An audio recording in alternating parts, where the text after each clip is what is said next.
Yep, coming.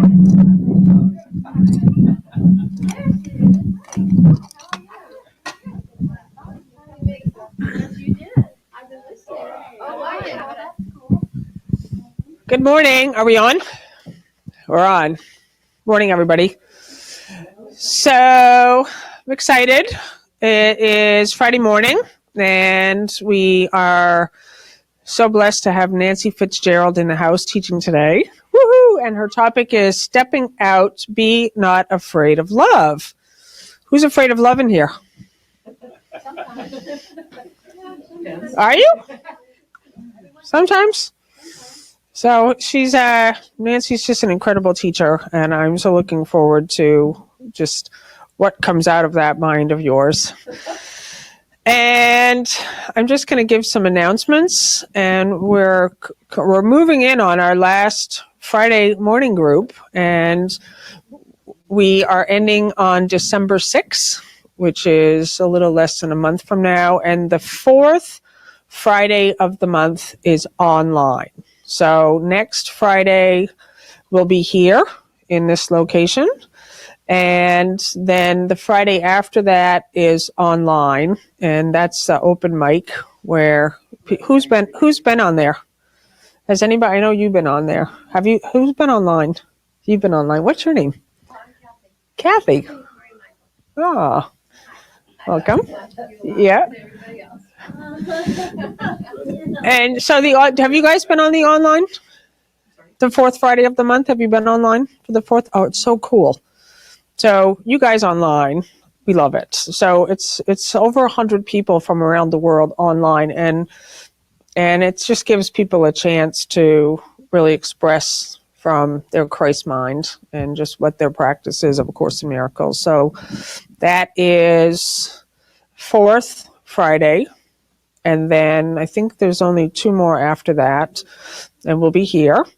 And then the, so bad with dates. December 14th, we're going to be, is a Saturday, and we've booked a room over at the Sheraton Hotel in Portsmouth, New Hampshire, and we're doing a free launch of the 40-day app. So the 40-day app has been in the works for years, and it's finally launching. You'll be able to get it on your telephone. It's only available on Apple right now because the cost to put it on what's the other kind of phone called? Android. Sorry. Is like $2,000. So when we have the money for that, we'll be able to do that. But it's going to be from 9 a.m. to 12, and there's just going to be pastries and coffee and teaching and celebration, and we really just invite everyone to be there for that. For you guys online, if you want to come be in person, December 14th, and then I'm doing a Healing Cure retreat on Saturday afternoon and Sunday morning. Yes, Peter. Do you have a donation box for the Android? Yes, great idea, Peter. So we're going to have a donation box. You must be an Android guy. Okay, so everybody, if you want to go to the Teachers of God website, there's a donation page there, and we will. That's a great idea. So we'll have a donation box. There's one here also, but we'll have one on that date. And that's an important thing. People don't really understand like what money is needed for. I mean, there's so many behind the scenes costs that go into making everything look like it doesn't cost anything. No, seriously, like that. And that's like I'm so grateful that I get to be behind the scenes on things. And I love when people start up a new business, like Chris has left his day job and he started on the path of really stepping out as an entrepreneur and as a yoga teacher, and seeing the cost that go into it. Like it doesn't just take like, yes, I'm going to do it. It takes, in order to be online and in person. And so thank you, Peter, for that. And I think that's everything. So I wanted to invite Nancy Fitzgerald up before. I know she's our teacher today, but she has just a great way of doing our greeting namaste. So I wanted her to come up and explain it. Good morning. Whoops, I better turn me on. Am I on? Good morning. Is that better? Yes. Today it feels to me like, because we're counting down the days in this live group, that we need to acknowledge that there could be some comfort that we could give to each other as we finish it up. And so part of that to me is to recognize the gifts we've given each other by being here. So I'm suggesting that when you say namaste, you say to the other person also, I thank you for the gift of, and use a couple words to describe the kind of feeling and gift and receiving that you've done while you are here. And then the other person, of course, will get the same chance. So I love that. Thank you. So if everyone will rise. Oops, I'm risen. I am risen. Your mic is on, I think. I can hear you. Thank you. Love. Okay.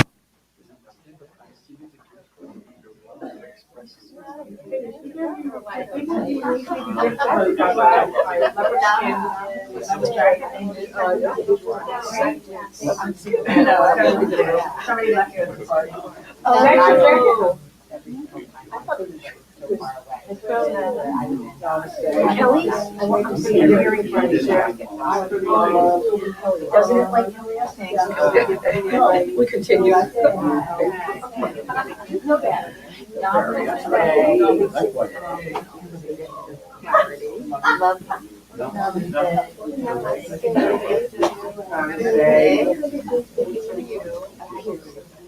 Oh, thank you for the gift of poverty and joy and fun.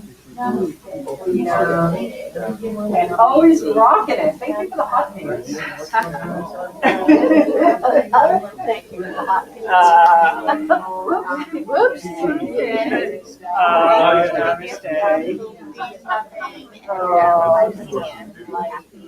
Oh, thank you for the gift of friendship, and fun, and joy, and authenticity, and bravery. Come on, Billy. Rocking it for the world. Bringing the message to everybody. Letting it spread. Right. Yeah. Our descends. Yeah. Hey, look at that.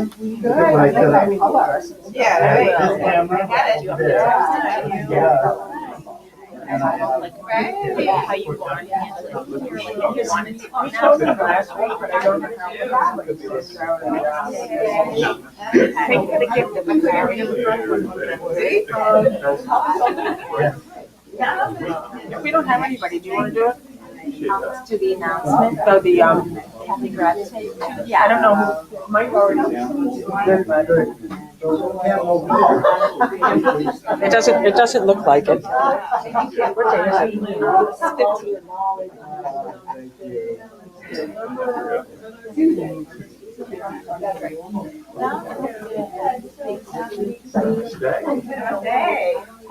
Good one. That's because That's so good. I like that. light that you are blessed and honors. It's awesome. And all I did for being so Story about starting your own business. That's very empowering. Wow. Oh, cool. Yes. Good. Yes, not to start a yoga business, but to start a business. Yeah. Yeah. Okay, welcome back, everybody.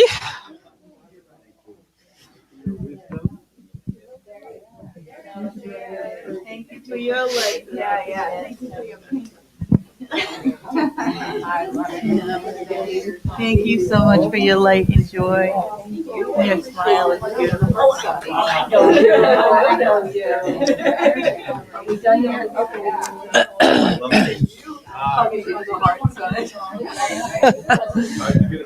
Hey, everybody, yeah.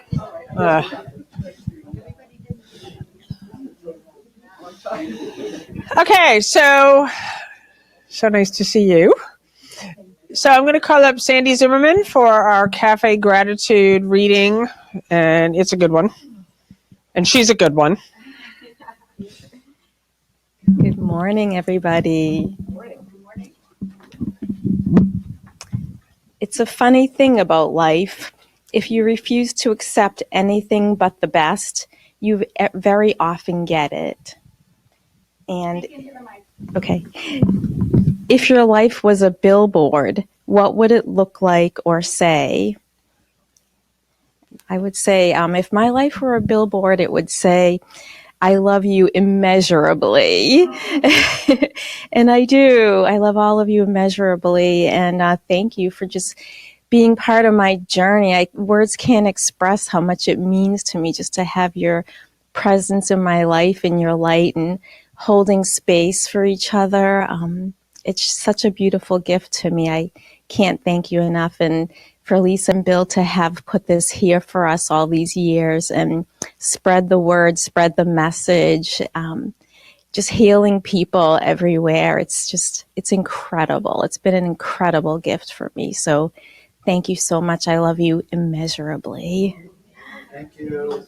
Well, don't go anywhere yet. So I wanted you all to see, and you guys online to see, this is Sandy Zimmerman, and she has stepped forward for anyone local here who would like to continue to meet on Friday morning. She's opened up her house, and we're not going to say the address because we don't want to put it online. Mm-hmm. But for you guys local, it's going to be at Sandy's house, and we'll be putting out the address to all of you. So thank you so much. I love you immeasurably. Thank you. Yay. Bonnie and Becky in the house. I didn't think you were coming. Did you take a day off or something? No, I had a dentist appointment, and it was cutting it close. Oh, okay. I drove 100 to get here. Oh, good. Very good. That's funny. Then I had to go pick her up. So I'm so happy that Nancy Fitzgerald is here in our presence, and she is just an extraordinary teacher, and she's a dear friend of mine. And Nancy, you really are just a perfect demonstration of the message of A Course in Miracles, that she comes in with the authenticity and the open-mindedness, and Nancy's gone, like all of us, through the resistance of the message, the difficulty with the terminology, the Christian terminology of the language. And I love what Nancy brings to the message because she has a very scientific mind. And to me, that's the best mind to have in this work, is to really see, as a scientist, it's to put these principles into practice. Like you're in a science lab, and you don't just take it on faith, really. You really just say, okay, yep, I'm open to these ideas, and you see that you need to really use them in the science lab. So everyone, give a warm welcome to Nancy Fitzgerald.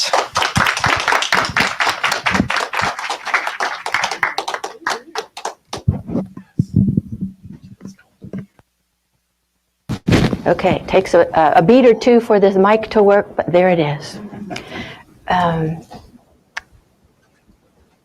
We stand in the presence and allow the message to be received through me for each of us in whatever way is the blessing for today.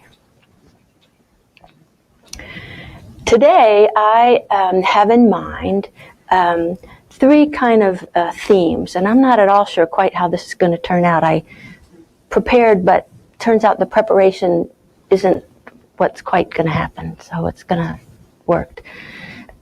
First is, as I mentioned earlier, some comfort. All of us are going to miss this Friday group, so comfort and the acknowledgement that there is some heart hurt as we pull away from one form of being love and move to another one. And the next one is gratitude, to be grateful for each other, and for what we'll have when we leave this space and the regular meetings, that it will continue. It's eternal. It's already locked in heaven, and the connection each one of us has is there eternally. It's not going anywhere. And then the third thing is I want us to feel the joy. Feel the joy of the connection and the group and the Course in Miracles, which is always with us in book and teacher and online and now mind training form. You know, we can all say some piece of it that has spoken well to us, and when we need it, we can say it to each other. So I called this talk, Stepping Out, Be Not Afraid of Love.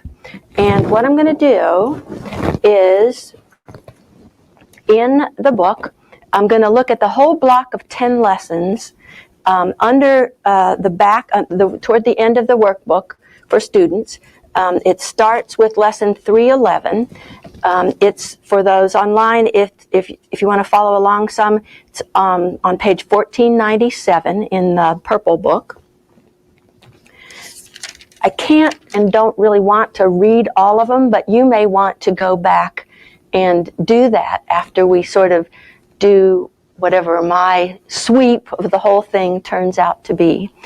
Part of the reason I wanted to do this is because, to me, the book is so masterfully laid out. I mean, it's organized, and Helen received it all this way.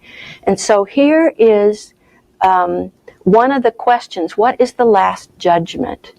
And then all the lessons that follow in some way can be related back. And how we relate them back is fairly wide open, because it's not obvious in some ways that they go back. So the first sentence in What is the Last Judgment says, Christ's second coming gives the Son of God. That's us, right? All of us are the Son of God. God has only one Son, and we collectively are all it. And the end game is when each and every one of us can claim that and say, yes, I acknowledge in the audacious way that it seems that I am a son of God. In the same way we heard in the Christian church, in the public culture, all these years, the Son of God, it turns out the Son of God has lots and lots and lots of people standing behind what our image has been, and we're all it. And everybody we run into or see on TV or hear about and are tempted to love or judge or categorize, all those people are as well. So Christ's second coming gives the Son of God the gift to hear the voice for God, and that's often a reference to what's called the Holy Spirit in here. Another thing to me that's masterful is all these references keep slipping around. It's like if my science mind, my data collecting mind, tries to define these. When I first started this book, and I thought, so what do they mean by that? You know, what's Jesus mean, or what's this voice? Or so what is the Holy Spirit? What do you mean He who And it was like part of it was driving me crazy, and yet. The other thing is the attraction of the truth in this book was so strong that I allowed myself to be more like an experimenting scientist, where the point is to sort of say, okay, I don't know what's going to happen. It's right here. And I will know when I be part of it, when I observe it, when I allow it to be received to me. In the very beginning of the high school chemistry book when I taught, and actually on the cover for a while, there was a burning candle. And one of the first experiments was to sit and observe that burning candle. How many observations can you make about this flame, this candle, any emission that might be coming off of it? And everybody would do it, and then they'd show us the list of things more experienced observers had also picked up. And it was amazing how much there was to do. To me, that's kind of like the experiment of A Course in Miracles. Each of us brings our own experience, our own knowing, our own openings for receiving the message. And so it seems like the same book, and we do have the commonality of the words, but it's really not. It's individualized. And I've found that I've done it for something like 20 years. It keeps growing with me. It keeps growing with me, right? And it's just masterful. So then on the last two paragraphs, well, let's see, do I want to do this now? It's a short. Paragraph 4, also on this page, if you care, following it. You don't have to care. I'm trying very hard not to care about where these references are, but when I worked as a researcher, I always had to document where I found what I was claiming. So I've got this habit of, if I'm going to quote that, or I was influenced by that, or I need to go find out where that was. But it's part of my growth phase to know that 99% of the time, I don't need to do that anymore. But it's a habit. So I'm aware of it, and I'm watching it, but it's not just gone because I'm now aware that I can let it go. God's final judgment is as merciful as every step in his appointed plan to bless his Son and call him to return to the eternal peace he shares with him. Be not afraid of love. Be not afraid of love. For it alone can heal all sorrow, wipe away all tears, and gently waken from his dreams of pain the son of whom God acknowledges as his. To me, that blows my mind. God acknowledges that I'm his child. I'm part of the sonship. Now, I mean, it's, again, when I was growing up in a pretty light-handed, ecumenical, everybody welcome, that's Christian church that had a tiny little population, it was pretty loose. But still, the whole idea that I am claimed by God as his son, it's kind of mind-boggling. And the language itself isn't always comfortable because it feels a little bit irreligious. You know, it feels disrespectful. It feels heretical, even if you've been specifically trained in your upbringing in ways that are way more exact than this, and it doesn't sound like this in certain places. Be not afraid of this, that God acknowledges me as his son. Salvation asks, you give it welcome. So part of it is to even acknowledge that I want salvation. I want to be open to it. And then I get worked upon. Then that plan that's as merciful as every step in God's appointed plan to bless me and return me to eternal peace goes to work. This has certainly been part of the plan, this group. I've been here all but 1 year of it, so about 5.5 years. And I know I've changed, and I know partly I've changed because those of you around me that are still hanging in here have also changed, right? We can see the growth and the confidence and the giving and the light in all of us. All right, so now let's take a look at Lesson 311. This is the first of 10 that follow that kind of an introduction, and that was only part of it. I judge all things as I would have them be. Now, at first glance, that might feel like, all my judgments are okay, right? But we're at Lesson 311, so we have a glimmer, a big horn that says, no, that's not what it means. It could mean that, but that's not what it means. So it says, judgment was made as a weapon and against the truth. it separates what it is being used against and sets it off as if it were a thing apart. And then it makes of it what you would have it be. It judges what it cannot understand because it cannot see totality. Our judgment from the ego base cannot see it all. There's no way. And even when we stop to pay attention to that, we know that.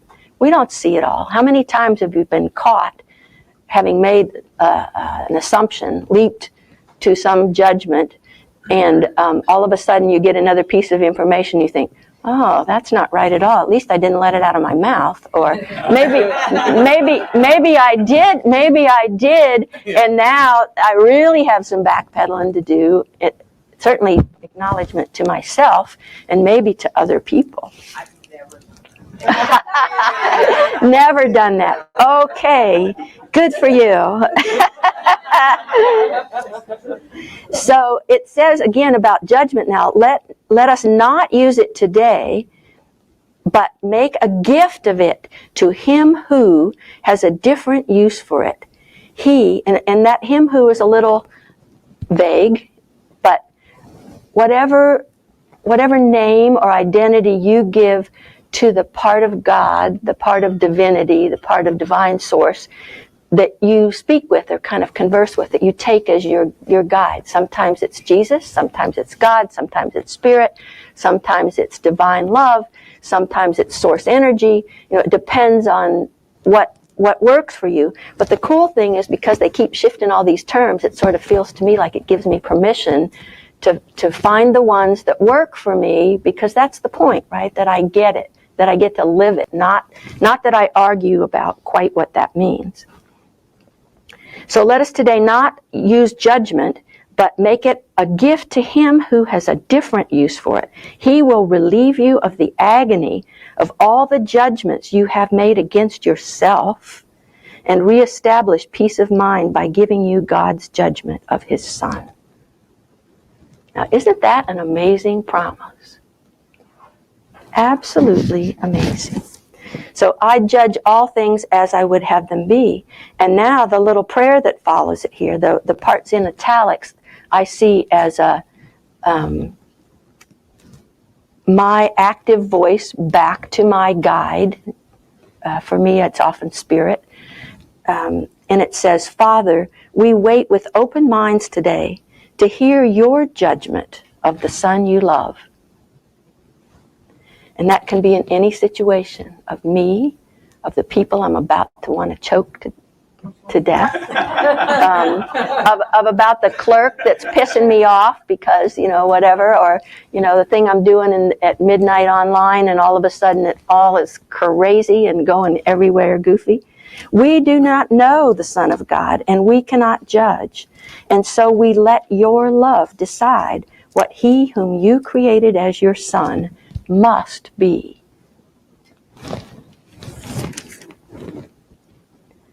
Lesson 3:12. I see all things as I would have them be. Okay, so the first one was, I judge all things. Okay, that now, at this point in the lessons, to me says, okay, I get to choose this. I get to decide that I'm going to judge things the way I would have them be, as part of love, as what's really there, as the light. And then we get another shot at it. First you judge it that way, and then you acknowledge that now I can see differently. I see all things as I would have them be. So by making that first acknowledgement, it comes back to me and reinforces itself. If you know me at all, my favorite symbol is that infinity sign, out and back, the figure 8. That's also the Mobius strip. So when I do my part, it goes out in a different way. It goes out as love energy, as light. And so it comes back in a different way. Maybe you're not in that exact situation right that minute, but it's like my whole self can shift when I choose that.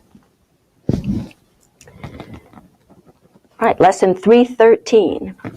Now let a new perception come to me. Okay, judgment comes from perception, right? And often the perception is a is something we're tossing out because I feel guilty for something, and so I will usually unconsciously put it on you or you or you or that person that I don't think I really know. Instead, there's a perception which is often not accurate. So, paragraph 2 in that lesson. Let us today behold each other in the sight of Christ. How beautiful we are, how holy and how loving. Brother, come and join with me today. We save the world when we are joined. And here we are. We're sitting here in this cluster that's been here regularly for 6.5 years, and we have been saving the world, starting with ourselves and with each other. But also, we all go spend the rest of the week out and about all kinds of places with family, in the grocery store, online, in our heads, thinking of people from past experiences. And we can do this, we do this more and more and more and more, so that the tiny space that's left that still needs our attention shrinks and shrinks and shrinks and shrinks. How am I doing here? Lesson 3:14. I seek a future different from the past. So we're now stepping out, right? It's time to acknowledge that I'm ready to have something different, to let it change, which is that can be scary, right? I'm going to change. I mean, I think I'm comfortable where I know what I'm doing, and I'm in it. I know how to do this. I know how to come on Friday morning. I know who will be here. I know that there's a chance for going out to lunch afterwards. And a chance. So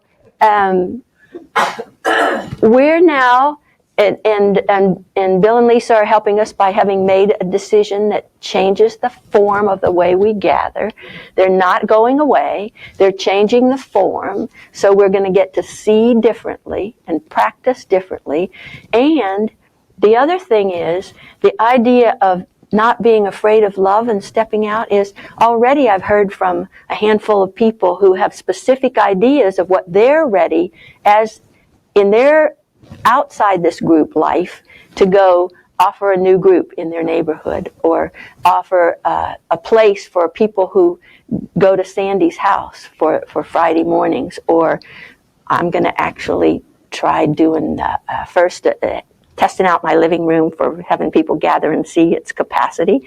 And then in January, I think it's the third Saturday, I'm going to step out and I'm going to share my understanding of what Spirit told medical medium and how I weave that together with my Course in Miracles.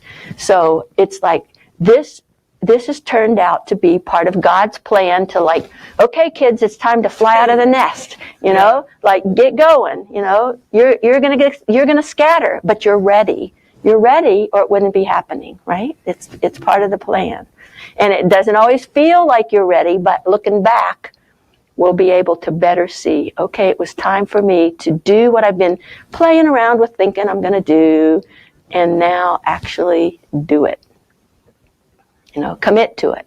There's another group back there standing in Peter. Yes. So lesson 3:15. All gifts my brothers give belong to me. If you were here for our meet and greet, you were asked to, in particular for each person that you met, to say namaste and then express a gift that you see in them, that you have received from them, and then they did the same for you. And we don't always say that to each other, or we don't have settings that make it comfortable and clear to do it, but it was very clear to me that I didn't have any trouble figuring out or articulating the gift. It's like I feel it, I let it feel, and then somehow or another it gets expressed to the person, and people gave me gifts. So to me, that was the perfect example of all gifts my brothers give belong to me. Now, sometimes they're expressed specifically for me and to me, but when I see any of the other two of you doing that happily with each other and smiling and feeling a different kind of energy in the meet and greet than we've had before, then that's also a gift to me. Or if you're a grandparent and you see your grandchild like tottering or growing or changing and just being themselves, that's a gift to you. So their parents gave you that gift of that child, gave the world the gift of that child, and now you also receive the joy and the gifts, and you're giving them back too. It's part of that family system. And some family systems can have lots of sticks in the cogs. You know, it might not go smoothly all the time, but that too is part of the plan, right? That's part of what gives us practice in all these things and helps make them helps make them part of me. So there's a lot of things I don't think about anymore. I pay more attention to how to and what's it going to be like when I really got myself in a hole. So for some reason, 2 days ago, I had I was just giving my brain a hard time. And so I recognized it, and I thought, okay, physician, heal thyself. You know, I teach this stuff. Let me ask for help. And it's not my habit to sit down and ask for help in writing, but that's what I did on Wednesday. And I just sort of started, okay, Holy Spirit, I don't like the way I'm feeling. I don't like this at all. And then it's like, I don't like this. I don't like this. I don't like this. I don't like this.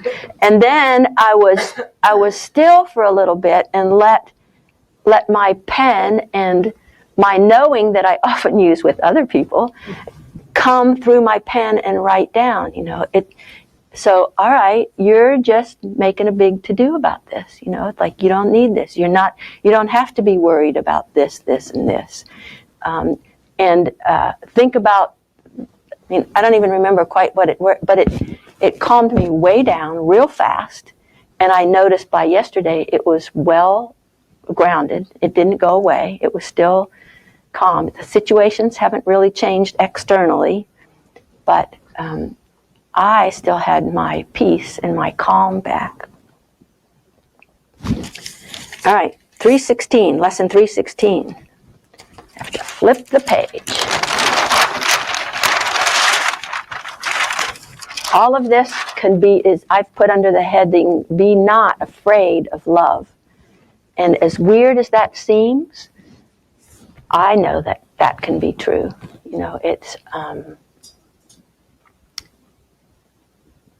It's vulnerable, right? You get to be yourself, but it also means ego is going to be sitting right there on my shoulder for a while until I get through the discomfort and allow the gifts to develop or come or be there.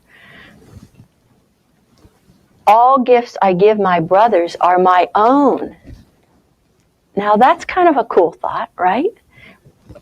Often we think of gifts as wrapped up in a little box with a bow on it, instead of I listen, or I get to teach. I have a forum for standing here and saying the kind of things that kind of run through my brain lots of times, all the time. So the gifts,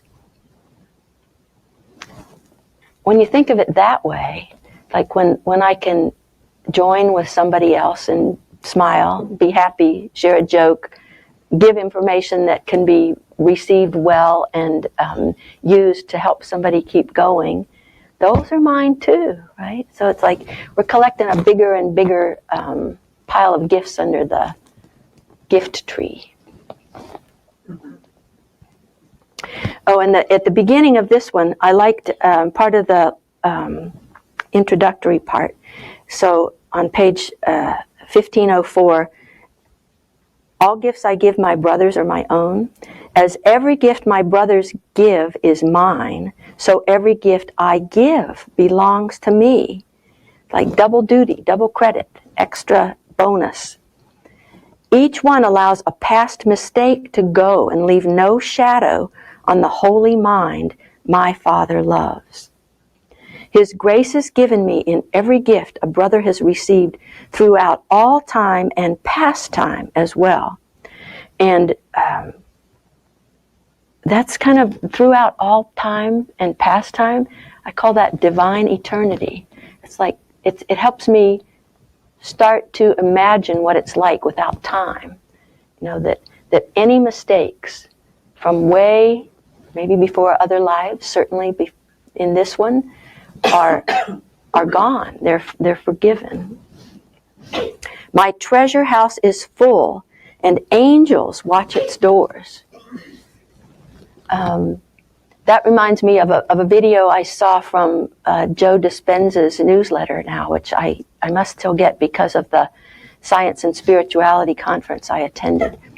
And he's got an interview with Lulu Mace where he talks about giant invisible beings. This is the scientist who started whenever he began, although I learned about him probably 3, 4, 5 years ago and was reading, for instance, you are the placebo. In other words, it's you, what you believe, what you think, that helps make your body reaction be more comfortable. And in that book, I remember I got it in a Kindle form, and there were zillions of charts. I mean, all these charts of the coherence of the brain waves with the heart wave, and what happens to the biology, and what they measured when you're angry or you're not angry. And so he's definitely started in it, and he was a prime presenter in Science and Spirituality. So he's definitely gone that route. But even the language, giant invisible beings. So, okay, they're invisible. How do I know they're giant? You know, so this is divine arithmetic, divine time, divine seeing, and the scientist who worked for a big company and couldn't have even begun to say these things, let alone even hardly let them in, is now noticing things like throughout all time, past and present, angels, and divine arithmetic for what's going on. Like, again, I don't have to search out references. I don't have to have all the numbers add up to know it's time for me to start a business. You know, yeah, they'll have to be in trust as I go and see, okay, look, here's a need I'm recognizing. Help me know if this is true. Is it true need, or I'll watch for the answer for the way in which that can be accomplished. Okay. This next one, lesson 317, feels to me especially like it matches me now as this group changes form. I follow in the way appointed me. Okay, so I'm not just doing ego stuff here. I mean, not that doesn't sneak in and out sometimes, like for all of us, but the point is that I have a special place to fill, a role for me alone. It's so tempting to see somebody else I admire and have learned from as the way it's supposed to be. And that can't be true. We're all here for unique, individual, special plans. And even though I admire somebody else, I couldn't do what they want, the way they do it, even if I try, and I did for a while. I tried to copy Lisa early on and do it what seemed to be her form and what was supposed to work, and it was awkward. I got terrible. I got awkward I got response from the audience that was quite memorable, like, oh, this isn't it. I'm gonna keep my mouth shut for a while, and see what happens and how it changes. And so by now it feels like over 5 years, I'm more being Nancy and still admiring Lisa and watching her grow with us. But it's my special role. I have a special place to fill, a role for me alone. Salvation waits until I take this part as what I choose to do. Okay, it is my role, but the catch is I have to choose it, right? I have to agree. I have to listen and see what the role is, and then I have to be willing to, like, okay, now what? Here I am. Feels more and more bare. I'm out here in the open, and then here's another one. And then somebody's saying, well, you do this, and I'm thinking, well, maybe, and then you're trying something different and doing things that maybe you didn't plan. You have to choose to follow the plan, but you don't have to create the plan. The plan is created by listening, by acknowledging that, oh, that really rings true, instead of, oh, right before I left Alcoa, I got like super duper training as a facilitator, problem-solving facilitator at the laboratories. And we didn't do it full time, but they trained us with the best techniques and people and whatever that they could find over the course of like 6 or 8 months, maybe a day every couple weeks. And we used to have, and I can still do, and sometimes it's still appropriate, ways of getting a whole group to dump all their ideas about what they think is happening, then take a little break, and you do this on sticky notes. Then you go back and sort them into categories where everybody gets to sort, and then you sort of see what's out there. But it's now group property, right? Because everybody got to write, and it's up there. And it's like by taking a break and changing the form from writing it on this plane to this plane, like it's now posted on a flip chart in front of everybody, it looks a little different. It's like the mandalas we made at the retreat last weekend when we did them all on the tables in the dining room, and they were already scored with a protractor to have big loopy designs, and every group of 3 or 4 people got to fill them in however they wanted. And we only had 3 people instead of 4, so ours had a big empty spot, or not completely, but it wasn't all filled in. We didn't have the time. But when they all got posted upright and you could walk back and see what they looked like, they were amazing. Even ours with the big hole in it. It's like it didn't look like a hole when it was up there. It looked white with a little bit less in it. So we're going from worldly maybe to up and down, so we've got a better connection with the divine, and we're seeing things differently. And when we do, there's messages in that, right? It's like it doesn't have to suit my ego screen to be able to allow it to let it out. It can keep going. So the prayer under I follow in the way appointed me starts, Father, your way is what I choose today. Where it would lead me, do I choose to go? What it would have me do, I choose to do. Your way is certain and the end secure. The memory of you awaits me there, and all my sorrows end in your embrace, which you have promised to your Son, who thought mistakenly that he had wandered from the sure protection of your loving arms. So that goes back to the language at the beginning of the last judgment. The end is secure. The way is certain. We may not feel it certain because it depends on how busy ego is along the way and at what stages and how we're doing with the challenges in our life at this time. But we keep getting those challenges. Carolyn Mace used to say, don't worry if you didn't learn the lesson this time and you're seeing the same one again. She says, and don't even worry if you don't get it the second. She says, that's okay. It'll keep coming and it'll just get bigger every time. Bigger. It'll get bigger and bolder, and you get to pay attention somewhere along the line anyway. All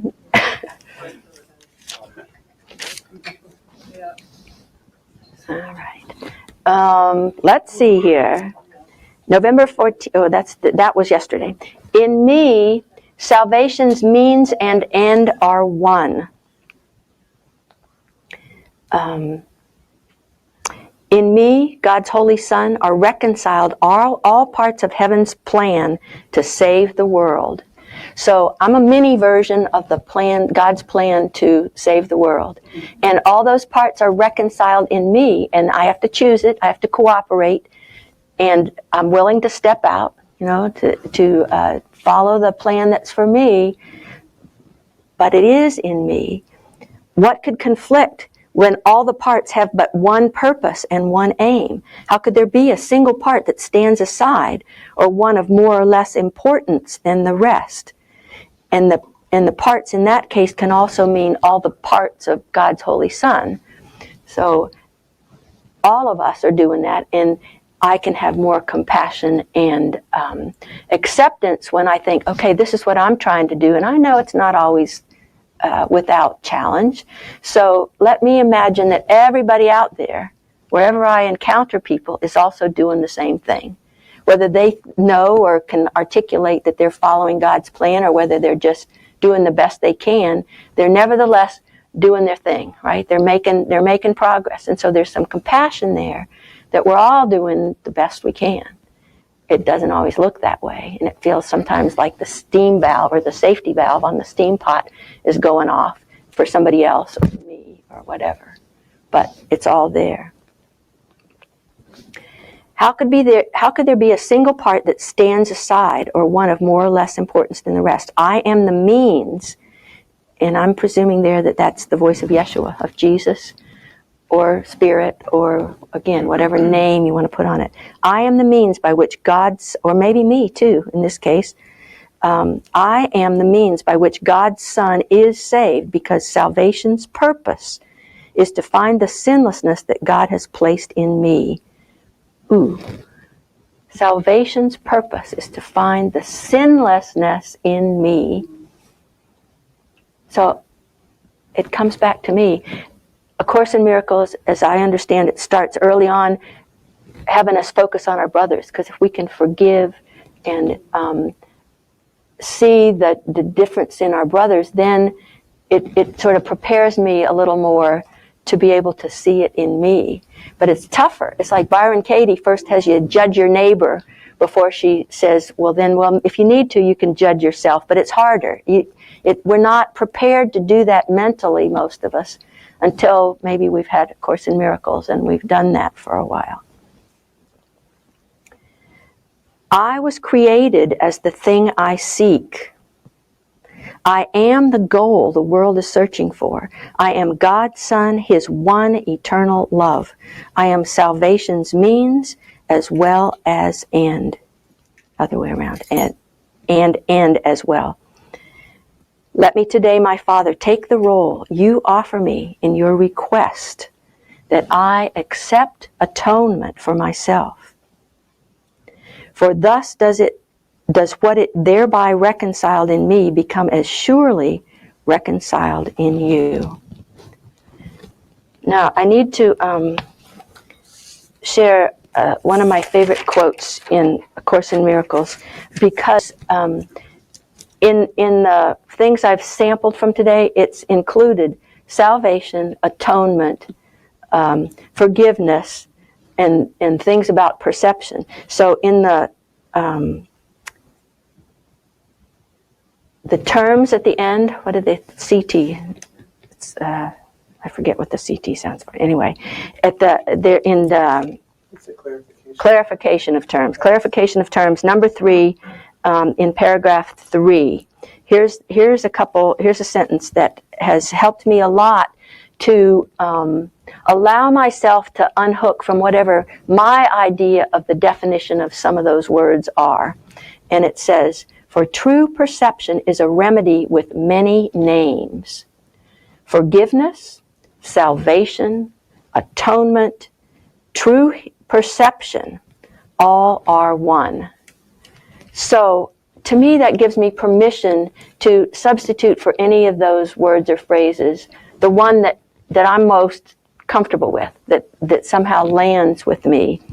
And I encourage all of us not to get too hung up on a particular word or phrase or way of expressing it, because there's another way if you keep reading, often on the same page, and then another way and another way. So just kind of keep going, walk past it, acknowledge maybe I haven't a clue what that means in this case, and just keep reading or keep allowing. And then there's ways to get through it. You know, it makes space.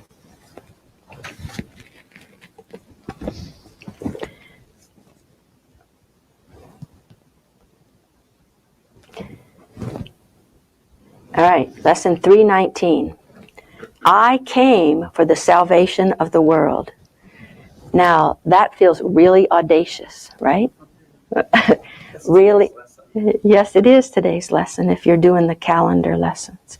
I came for the salvation of the world. And remember, salvation is also forgiveness of the world, atonement of the world, true perception of the world. So any of those terms are interchangeable in the sense that they're all pointing to healing's another one. It isn't called out in that one, but if healing somehow connotes too much physical body stuff for you, or something that's hard, pick another one of those. And when Lisa talks about healing, think of it as forgiveness, or as true perception, or as another one that might fit.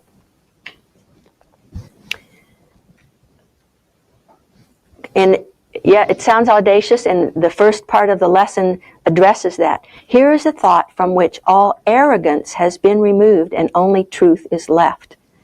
The arrogance opposes truth, but where there is no arrogance, the truth will come immediately and fill up the space the ego left unoccupied by lies. So when we have the confidence, the readiness, the willingness to choose to say, I came for the salvation of the world, and start to stretch and live it and try it on and get comfortable with it and do a little bit more with it, ego left an empty space, and the truth will come fill up the space that's now somewhere else. Only the ego can be limited, and therefore it must seek the aims which are curtailed and limiting. So when you think of yourself as being agitated or angry or upset or whatever, as a little tweak that reminds you to choose again, also remember that it's only the ego that can be limiting or curtail something that's true about you. The ego thinks that what one gains, totality must lose. There's that earthly arithmetic again. And yet, it is the will of God I learn that what one gains is given unto all.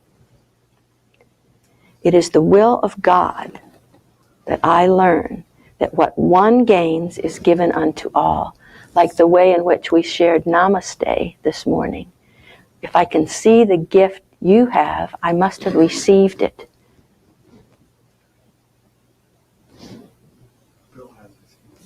Yes. Where's the other mic? Here it is.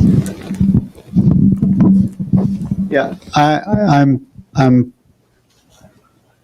listening, and I'm thinking about today's workbook lesson, and I'm thinking about those words that are interchangeable for atonement, salvation, all of those. And I'm also thinking about this word I came for the salvation of the world. And you can say, I. It's not the body mind. It's not the person I. And that I is the same I am as being. It's the same I that Jesus says, I and the Father are one. It's the same I. The Christ.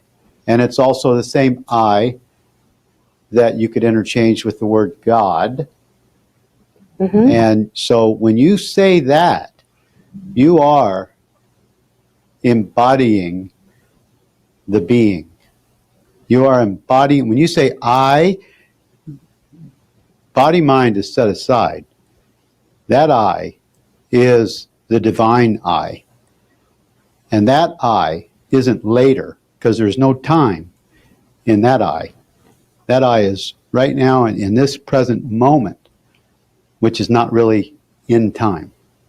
So that's a very available statement of truth. It's not audacious. It's available. I said it now. seems audacious. I didn't say it was audacious. Yes, true, true. It seems. It may seem, but it is available in this very moment. Yes. Now. Yes. Yeah. Absolutely.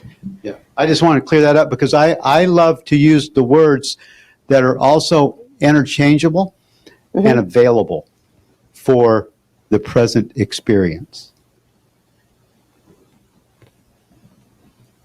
Thank you. Yeah, thank you. All right. Under that same lesson where we can be in the present moment, I came for the salvation of the world.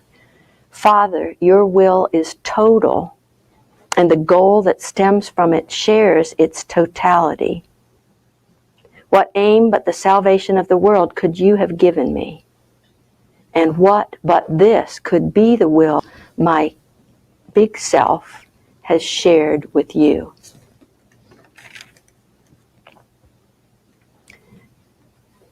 Lesson 320, the last in this block of 10. I got all tangled up here. My Father gives all power unto me. The Son of God is limitless. There are no limits on his strength, his peace, his joy, or any attributes his Father gave in his creation. What he wills with his Creator and Redeemer must be done. My power is limitless when I will with my Creator and Redeemer. That's where the power comes from. And that's when I'm in the present moment, when I know the truth of me and I allow it to work through me. My experience of absolutely knowing that's the case is that I'm hearing or seeing what this thing, Nancy, is doing, either hearing it as everybody else hears it, because I didn't pre-plan the words or the thoughts. And so I'm also a receiver.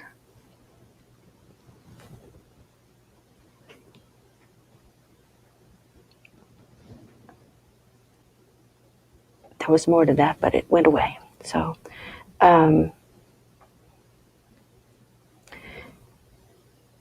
what he wills with his Creator and Redeemer must be done. His holy will can never be denied because his Father shines upon his mind and lays before it all the strength and love in earth and heaven. I am he to whom all this is given. I am she in whom the power of my Father's will abides. So there's the I and the gender references that sometimes tangle me up. Not too bad anymore compared to early on, but both of them. Now the prayer part of it. My Father gives all power unto me. Your will can do all things in me and then extend to all the world as well through me. Extend to all the world as well through me. There's no limit on your will, and so all power has been given to your Son. I want to go all the way back to what is the last judgment, and read the full last 2 paragraphs, and then we'll see what you want to share with each other about what got stirred up here. So this is paragraph 4 and 5. And what is the last judgment? God's final judgment is as merciful as every step in his appointed plan to bless his Son and call him to return to eternal peace he shares with him. Be not afraid of love, for it alone can heal all sorrow, wipe away all tears, and gently waken from his dreams of pain, the Son whom God acknowledges as his. Be not afraid of this. Salvation asks you give it welcome, and the world awaits your glad acceptance, which will set it free. This is God's final judgment. Quote, "You are still my holy Son, forever innocent, forever loving, and forever loved, as limitless as your Creator, and completely changeless, and forever pure. Therefore, awaken and return to me. I am your Father, and you are my Son." Amen. And so it is. So it is. Chris. Oh, microphone. Who has the microphone now? Bill. Bill. All the way in the opposite corner here. Thank you. Thank you, Nancy. I really appreciate the relevant information you presented on each prayer. Very powerful. My favorite is that last prayer. My Father gives me all power unto me. And I believe the power that comes to me is from me practicing meditation, being in the moment, being in that stillness, in that holy instant, and watching my mind. And whenever illusion or misperception comes in, prayer of forgiveness, releasing it and letting it go, and choosing the Holy Spirit's loving way of looking at that, and continue to just be in the moment and watch, be the watchful presence. I know Bill mentioned the I. The I is very important.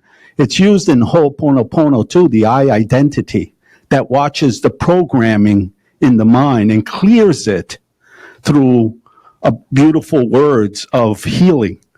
So for me, and practice that in all my affairs. So in all my doings in this moment right now, practice watching, being in the moment, undoing, forgiving, and just utilizing that power. I came for the salvation of the world. Well, the world is an outpicturing of my state of mind. Perception makes projection. So really, the world is in my mind. Who's in my mind? I am. So wow, what a wonderful opportunity. And whenever I clear my mind, I'm clearing other minds, because our minds are joined. So we have the power to awaken humanity to its divinity just from our choice in our minds. Thank you. I'm complete. I guess you are. Woohoo! That's the capstone, right? So I just want to thank you, Nancy. I always love listening to you, and doing these workbook lessons with Lisa, doing them, with other people, and now seeing your take on this. I just really appreciate it, and I am going to also miss this group getting together like this, and we have the best teachers. I look around this whole room. Everyone in here has just got up and whether it was a 10-minute teach or whatnot, has always had something so wonderful to say, and that I can feel in my whole body. And and you did that today. I felt that, and I just want to thank you. And I'm glad we get to carry on. And I also want to say about once every like 5 months or so, I want to have like a potluck up at my house for everyone to join in, and we can keep this going on. And I love you guys so much. When's the first one? Well, if Nancy's doing the third week and third Saturday in January, maybe I'll do the second. I have to see where Becky and Andy are working. I need Becky and Andy off. To help, to pull it off. Yeah, so thank you so much. Thank you. Who else? I want to say something here quick. I loved your teaching today.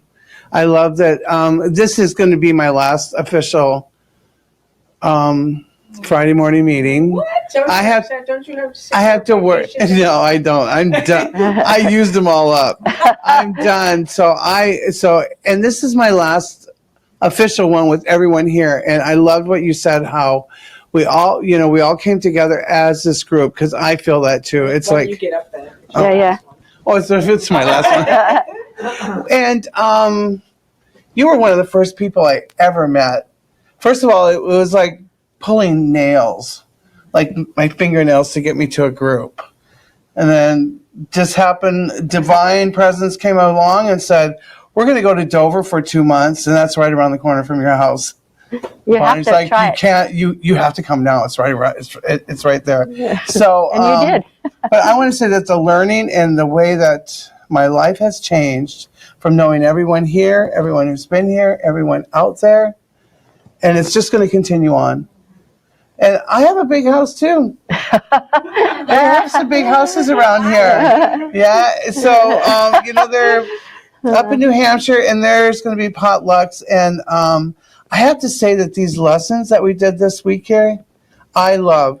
Anyone who hasn't done the 365, you're doing yourself a disservice. Do them, however, because when you get into these 10, because this here's number 10, so we've done the last 100 lessons have been done in blocks of 10. And the one before this was called What is the Second Coming?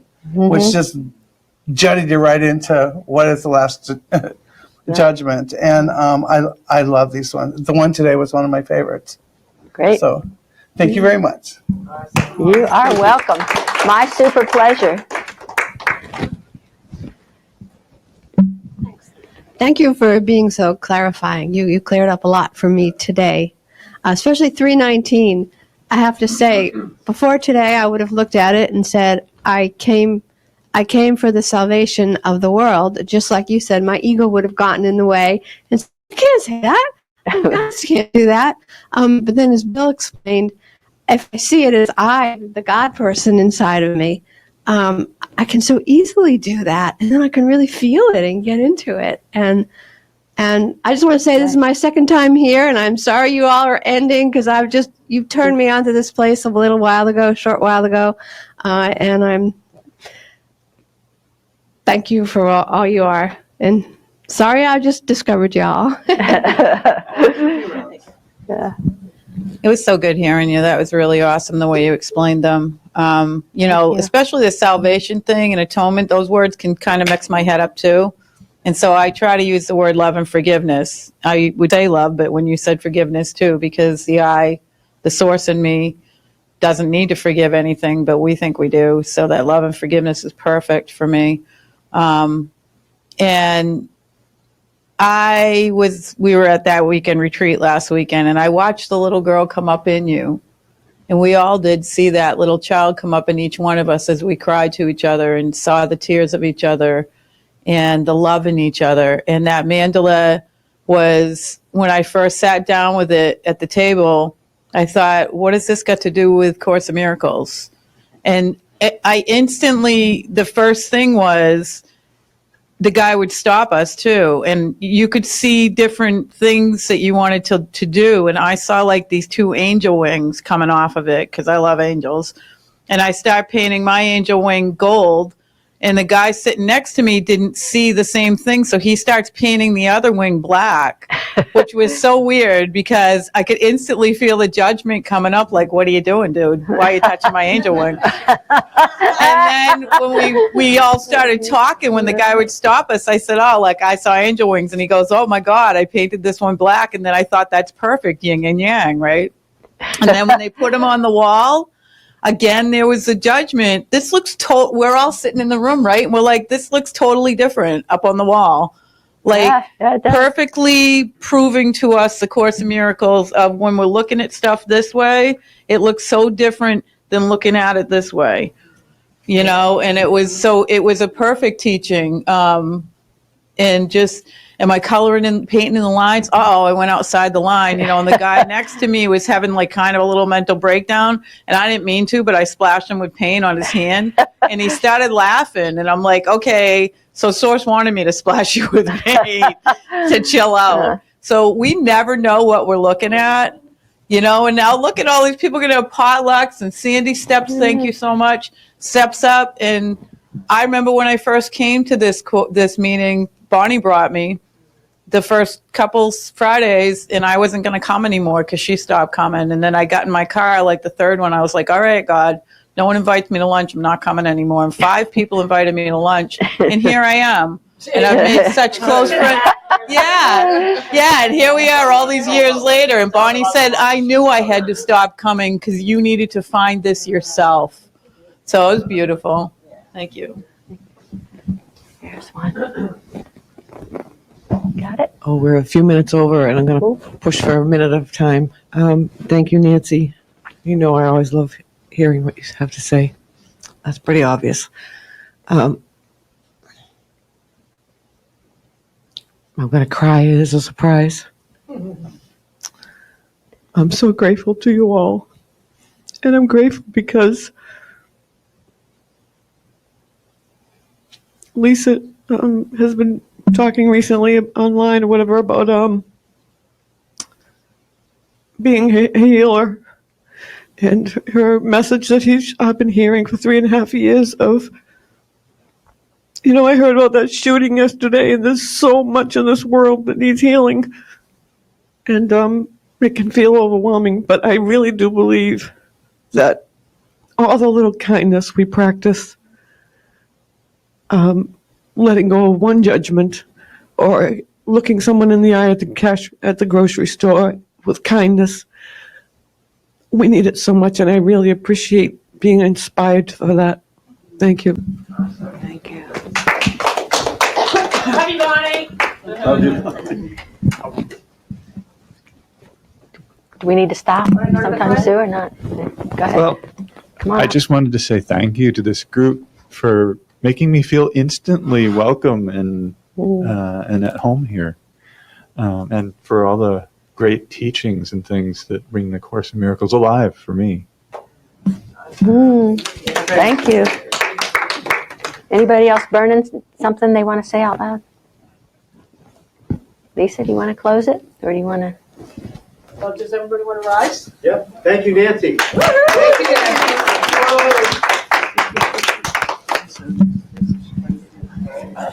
Charity got me to pray. Thank you guys so much. You know, it's so funny too that we're ending it. It's always like this, you know, like when something's ending, you don't want it to end. And of course now I'm like, I don't want this group to end. I know. I was going to say that. But it's so true. Thank you for such an amazing teaching, Nancy, and the way you bring it. And I loved really how you also brought in at the very beginning this, I can't remember which one it was, but I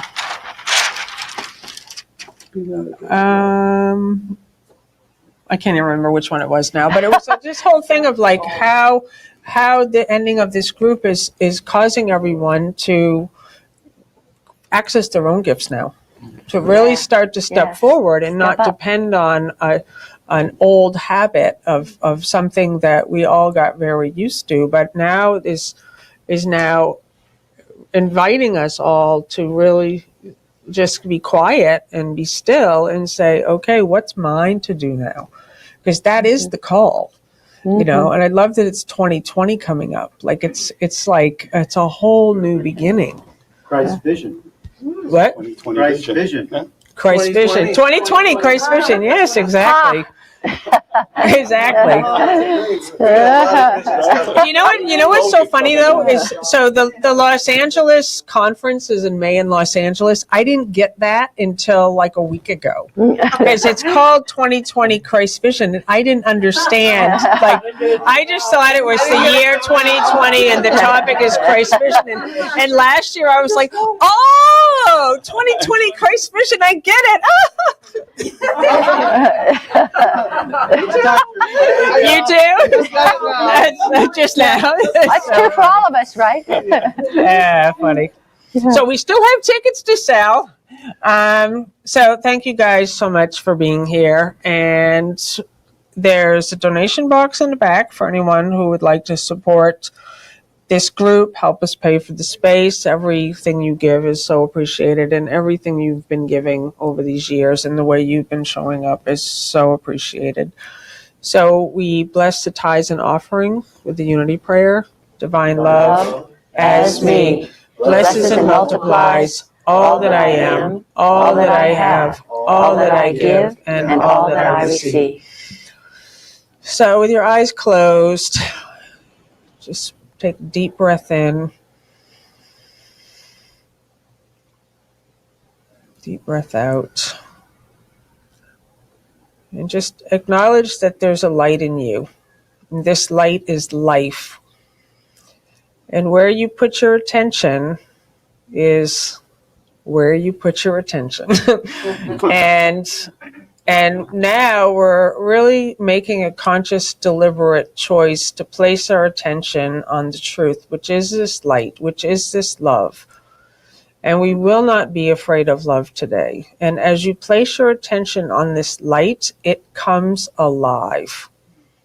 It really does. There's a quickening in the body. There's a quickening in the mind. And you can feel it. You actually begin to feel it. If you were to allow your awareness and your attention to go through the whole body and really just knowing there's light that is coming alive now, and that we make a conscious decision to no longer block it. We will not block this light, Father. And we are here together acknowledging all the gifts that we have, and just so grateful and for all the teachers who are willing to step forward now and begin sharing the gifts that have been given, and let us take forward the practice that Nancy gave to us today. Let us, when we greet a brother, wherever it is, that we express to the brother what they have given to us. Let us be fearless now as we go forth, and it doesn't matter if they never heard of A Course in Miracles. Let us thank them for what they are being to us and what they are being in the world and what we see in them. And now we carry this forward to everyone, everywhere, forever. Amen. Amen. All right, thank you. Amazing. Thank you. Another hug. By today, it's not work, right? Oh, you still on? I know. Hello, testing?